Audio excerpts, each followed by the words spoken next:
Eric from Satisfied Incorporated. Today, I wanted to go over a subject that it probably doesn't need too much information put out there. But when I get into things, I like to dive into them and I like knowledge.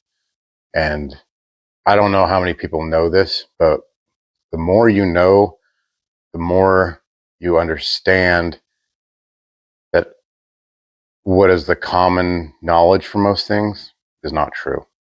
So when I get into things, I like to think about them. I like to get into them and I like to learn about them because I know the knowledge that goes around in general for anything. I shouldn't say anything, for a lot of things just isn't true. You become an expert, which I'm not saying I am. You becoming an expert on something, you'll know that commonly repeated things with people are false.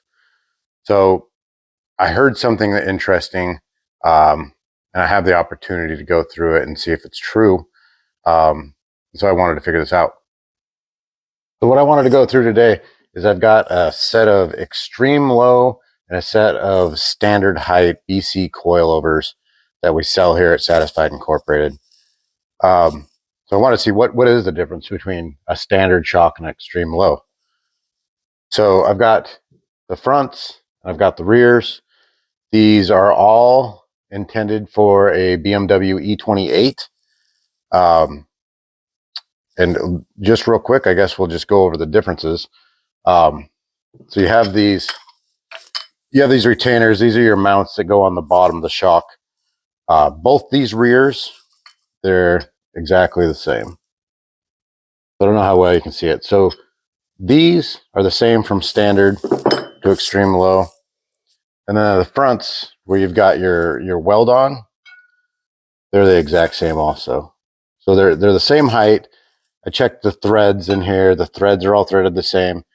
These are going to interchange from the extreme low to the standard also. So if the bottom mounts are not different, right, then we're going to be diving in and see what is different. So the spring rate is one thing that I was told would change. That's not true. If you order a standard set of shocks, or if you order an extreme set of shocks, they're going to come with the same spring rate. And I verified this with a contact through BC Coilovers. Spring rates won't change. So what about the valving? I was also told the valving changes and they're stiffer because you have a shorter shock. I contacted BC Racing about that. Valving does not change unless you go with a significantly stiffer spring. So as long as you're getting the same springs and they're up to 4 kilograms difference, if you don't go any heavier than that, they valve them all the same. So spring rates are not different. Valving is not different. So these springs actually are different, but it's because I ordered them that way. So I ordered a heavy spring rate, but the lengths are the same. So they're a 200 millimeters long on both the rears. And then the fronts, I also custom ordered these, but the lengths are different. So you got 160 millimeter on the extreme low and 180 millimeter on the standard. That's not going to make a difference though. You could run this 180 on the extreme low, or you could run the 160 on the standard too. You get your preload collars are going to make up for that. So I don't know why they did that. And actually, every time I order a set of shocks, they can come in different lengths. So, and that's standard, extreme low. They all come in different lengths. Like I said, it doesn't matter as long as you have your preload collar is what makes up for that difference. So you can mess around with those a little bit. So springs are the same rates. They can be different lengths, but that doesn't matter. Valving's all the same. So now it's just like, well, what are we talking about? Where does the difference come in? So if I line these up perfectly on the top, this is a little bit hard to see on camera, but we're talking the extreme low is about 14.5 inches, complete setup there. And then the standard is, call that about 15 3/8. So, I mean, you're maybe maybe 7/8 to an inch longer on the standard shocks. It's not a huge difference. But then the thing that surprised me is I thought, well, we've got a 1 inch longer standard shock. Surely we're going to have a lot more travel in the overall shock, right? And that's where we're gonna lose the functionality of the extreme low. But if we measure how much travel we're getting, the standard is about 6.5 inches, and then on our extreme low, we're about 6.1/8 inches. So you're not even a 1/2 inch travel more on the standard shocks. You're closer to like 3/8 of an inch more travel on the standard shocks. And maybe somebody will make an argument how they like that extra 3/8 of an inch of travel. I don't know. It's not a big enough deal to me. So there's a couple difference in the shock bodies. A little bit longer on the standard, a little bit shorter on the extreme low, tiny bit more travel on the standard, tiny bit less on the extreme low. It's just not a world of difference. But I will say, if you're a guy that likes to run low like I do, like I almost max the extreme low out. So I would definitely buy the extreme low for me, but I like to run low. And then the catch is, if you don't like to run low and you run like decently a tall car, you can still run these extreme low. I mean, what we talked about here is there's not even an inch of difference in height.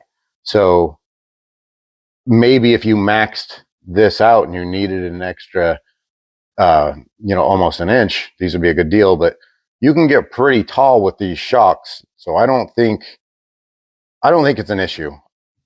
And I would buy these extreme low just because I feel like it covers a more broad range of what people would need. So the rears, I think, are important for that reason. So then here's the fronts. So you got a standard front, you got an extreme low rear. Or, I'm sorry, standard front, extreme low front.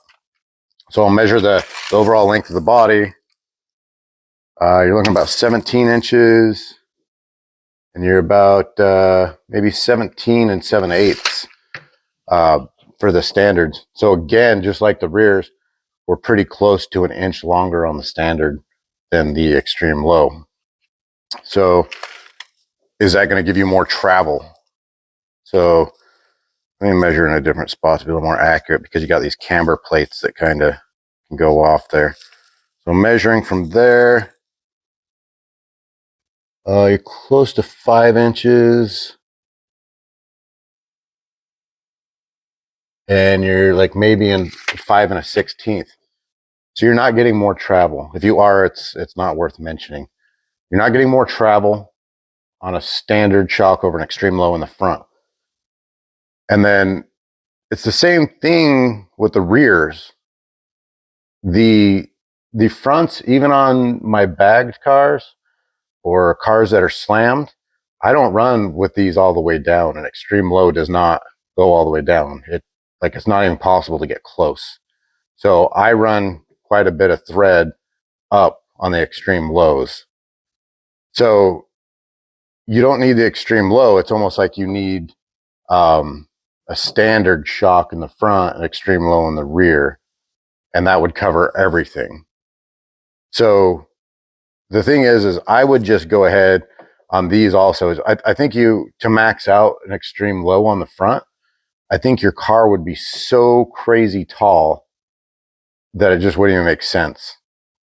So I think in conclusion, what I was told was different valving, different spring rates, different shock travel, all that stuff, and none of it's even true. So I think we're looking at same spring rates, same valving, same shock travel, pretty much just looking at different shock length bodies. And knowing what I know now, I would just buy extreme low for everything, because it's going to cover your lows and it'll cover your highs. It should be able to cover everybody, unless you get the weird guy that wants like super tall car, or super custom guy that wants extreme low, but that's not a thing. So So in conclusion, I think I would just grab the extreme lows. It's going to cover pretty much all the bases that everybody's going to need. I say if you already know that you're that weird guy that wants a super tall car, you know, as tall as stock, maybe the extreme lows might even get you as tall as stock. I'm not sure, but if you're that guy, yeah, man, get the standards. But if you're kind of like in between, like I want to drop it a little bit, just get the extreme low. Don't be afraid of the extreme low. This is for E28. I don't have every car in the world to check extreme low versus standard. So keep that in mind, and that's very important. You might find Subaru WRX, I don't know, a different car that has standard to extreme, and they are completely different. So keep that in mind. I don't know, E21, I don't have a shock here, E23, E24. Well, E24 and E28, the later ones will use the same shock, so E24 is good. But there are some different ideas that you might want to just watch out for. But my point of this is don't be afraid of extreme low.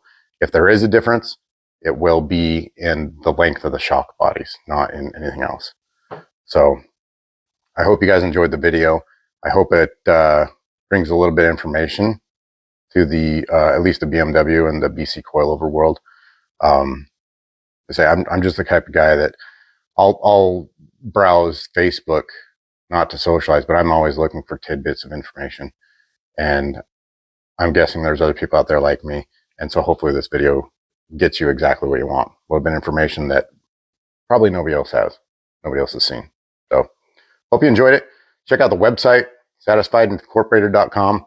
Got a bunch of BC coilovers, air suspensions, random, you know, BMW parts that you can buy. I'm into wheels, doing 3-piece wheels. I've got wheel bolts, you know, bunch of custom wheel stuff going on. Need anything custom made? Let me know. I really like helping people out with custom made.